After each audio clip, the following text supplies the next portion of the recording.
د دنیا په مشکل کې کومک وکړي، زلزلې والا سره دې کومک وکړي، مهاجرینو سره دې کومک وکړي، بې کسه بې وسه ضعیف غریب الله جل شانه به دې په قیامت کې لاسنیوی کوي.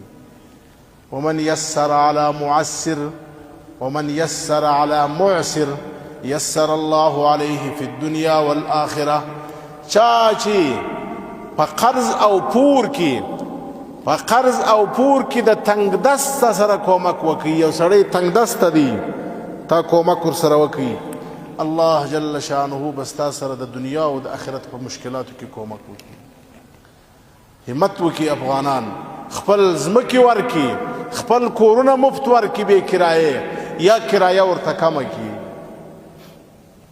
ومن ستر مسلما ستره الله في الدنيا والآخرة.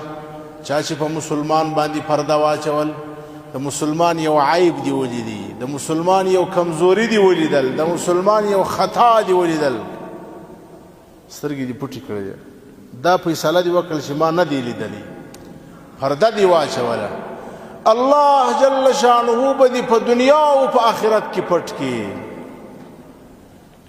الله تعالی وعده میکنه شما پرده مسلمان کنی، الله تعالی ستر و پرده شما در دنیا و آخرت میکنه. والله فی